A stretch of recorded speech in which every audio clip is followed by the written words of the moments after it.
Suatu hari, uang yang kita kumpulkan akan ditinggalkan. Pekerjaan yang kita banggakan akan dilanjutkan orang lain. Tubuh kita akan menua, orang-orang yang kita cintai akan pergi. Dan pada akhirnya, kita semua akan sampai pada tempat yang sama, kematian. Jadi, untuk apa semua ini? Mungkin selama ini kita terlalu sibuk menjalani hidup sampai lupa mempertanyakan alasan mengapa kita menjalaninya.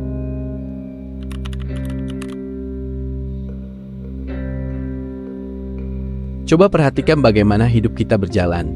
Kita membuat target, mencapainya, lalu membuat target baru. Kita ingin lulus, mendapatkan pekerjaan, menghasilkan uang, memiliki rumah, menemukan pasangan, membangun keluarga, lalu mencapai sesuatu yang bisa membuat kita merasa berhasil. Setiap pencapaian memberikan kepuasan, tetapi seringkali hanya sementara. Setelah itu, perhatian kita berpindah kepada sesuatu yang lebih besar. Masalahnya bukan pada keinginan untuk berkembang. Keinginan itu justru bisa membuat manusia bergerak maju. Masalah muncul ketika seluruh kehidupan berubah menjadi perlombaan tanpa garis akhir. Kita mulai mengukur diri berdasarkan apa yang sudah dimiliki orang lain.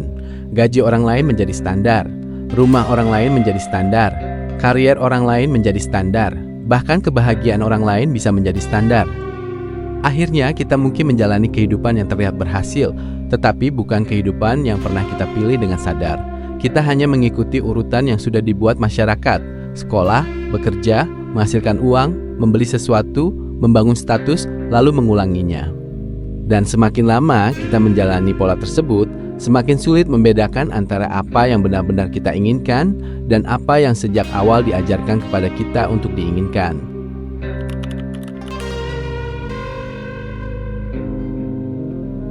Persoalan seperti ini sudah lama dipikirkan oleh para filsuf. Salah satu tokoh yang terkenal membahasnya adalah Albert Camus. Baginya, manusia memiliki dorongan kuat untuk mencari keteraturan dan penjelasan, sementara dunia tidak selalu memberikan jawaban yang kita harapkan. Kita ingin kehidupan memiliki alasan yang jelas. Kita ingin penderitaan memiliki penjelasan. Kita ingin kematian memiliki arti. Tetapi alam semesta tidak berbicara kepada kita dengan cara yang sederhana. Tidak ada jawaban universal yang otomatis muncul ketika kita bertanya mengapa kita ada. Camus melihat benturan antara keinginan manusia untuk menemukan makna dan dunia yang tampaknya diam sebagai sesuatu yang absurd. Namun, dari sini muncul sebuah kemungkinan. Jika dunia tidak memberikan makna yang siap digunakan, manusia dapat membangun maknanya sendiri. Seorang seniman bisa menemukan alasan hidup melalui karyanya. Seorang ayah mungkin menemukan alasan untuk terus berjuang melalui keluarganya. Seorang ilmuwan mungkin mengabdikan hidupnya untuk pengetahuan. Orang lain mungkin memilih membantu sesama. Dengan cara ini, kehidupan tidak harus menunggu sebuah jawaban dari luar diri manusia. Kita dapat menentukan apa yang layak dicintai, apa yang pantas diperjuangkan, dan kehidupan seperti apa yang ingin kita bangun. Tetapi kebebasan seperti itu memiliki harga, karena ketika tidak ada jawaban yang diberikan, kita juga tidak bisa menyerahkan tanggung jawab kepada siapapun.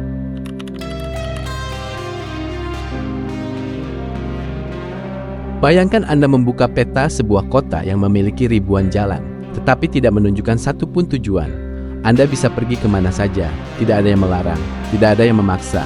Namun kebebasan itu tidak banyak membantu jika Anda tidak tahu tempat yang ingin dituju. Kehidupan modern kurang lebih seperti itu. Kita memiliki pilihan yang jauh lebih banyak daripada sebelumnya. Kita bisa berpindah pekerjaan, memilih tempat tinggal, menentukan gaya hidup, membangun karier yang berbeda, bahkan menciptakan identitas kita sendiri di internet. Tetapi pilihan yang semakin banyak menciptakan masalah baru. Bagaimana menentukan mana yang layak dipilih? Media sosial membuat persoalan ini semakin rumit. Kita terus melihat potongan kehidupan orang lain dan membandingkannya dengan kehidupan kita sendiri. Seseorang membeli rumah, kita merasa tertinggal. Seseorang mendapatkan pekerjaan impian, kita merasa gagal.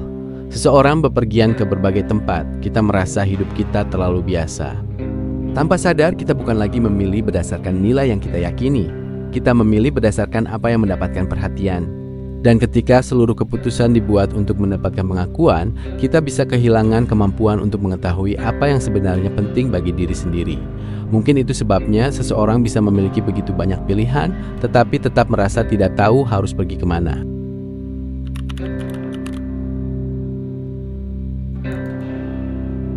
Ada alasan mengapa kekosongan terasa berbeda dari sekadar kebosanan.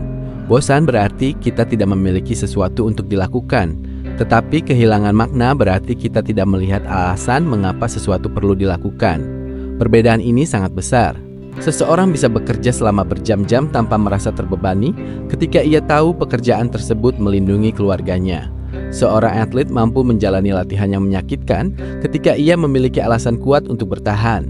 Seseorang bisa melewati masa sulit ketika ia percaya bahwa penderitaan tersebut memiliki arti tertentu.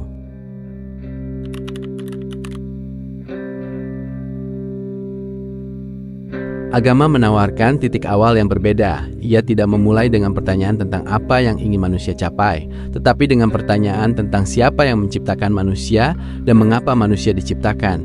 Dalam Islam, Al-Quran menyatakan dalam Quran Surat Az-Zariyat ayat 56 bahwa jin dan manusia diciptakan untuk beribadah kepada Allah. Jika pandangan ini diterima, maka kehidupan bukanlah ruang kosong yang harus kita isi dengan tujuan buatan sendiri. Keberadaan manusia sudah memiliki arah sebelum manusia menentukan ambisinya sendiri. Uang, pekerjaan, keluarga, ilmu, dan berbagai pencapaian tidak harus menjadi tujuan terakhir. Semua itu dapat menjadi sarana dalam menjalani kehidupan sesuai dengan tujuan yang lebih besar. Namun pandangan ini juga membuat kehidupan menjadi lebih serius. Sebab jika manusia memang diciptakan dengan tujuan, maka kehidupan bukan hanya tentang apa yang berhasil kita dapatkan. Ada pertanggungjawaban atas bagaimana kita menggunakan apa yang telah diberikan. Dan disinilah penderitaan juga mendapatkan konteks yang berbeda. Dalam Quran Surat Al-Mulk ayat 2, kehidupan dan kematian digambarkan sebagai ujian untuk melihat siapa yang paling baik amalnya. Artinya, kehidupan tidak dijanjikan sebagai perjalanan yang selalu nyaman. Ada kehilangan, kegagalan, ketidakadilan, dan hal-hal yang tidak kita mengerti. Tetapi semuanya tidak harus menjadi bukti bahwa kehidupan ini tidak memiliki arti.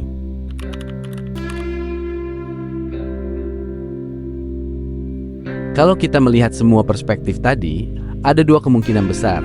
Kita bisa percaya bahwa makna adalah sesuatu yang harus kita bangun sendiri, atau kita bisa percaya bahwa kehidupan memiliki tujuan yang sudah ditentukan oleh Sang Pencipta. Dalam perspektif Islam, manusia tidak diciptakan hanya untuk mengejar kesenangan dunia. Hidup adalah kesempatan untuk beribadah, memilih, berbuat baik, menghadapi ujian, dan mempertanggungjawabkan pilihan. Ini juga mengubah cara kita memandang waktu. Kita sering menganggap waktu sebagai sesuatu yang terus tersedia. Besok masih ada, minggu depan masih ada, tahun depan masih ada. Sampai suatu hari kita menyadari bahwa sebagian besar kehidupan ternyata sudah berlalu. Uang bisa dicari lagi, barang bisa diganti, pekerjaan bisa berpindah tangan. Tetapi waktu yang sudah hilang tidak bisa dibeli kembali. Dan jika kehidupan ini memang memiliki tujuan, maka setiap hari yang berlalu bukan sekadar berkurangnya usia, ia juga merupakan berkurangnya kesempatan. Pada akhirnya, mungkin pertanyaan terpenting bukan seberapa banyak yang berhasil kita kumpulkan, bukan seberapa terkenal nama kita, bukan seberapa tinggi posisi kita, tetapi ketika semua itu tidak lagi kita miliki, apakah cara kita menjalani kehidupan ini sudah sejalan dengan alasan kita diciptakan? Karena pada akhirnya, kita semua akan meninggalkan dunia ini. Yang membedakan mungkin bukan berapa lama kita hidup, tetapi untuk apa kita menggunakan waktu yang diberikan kepada kita.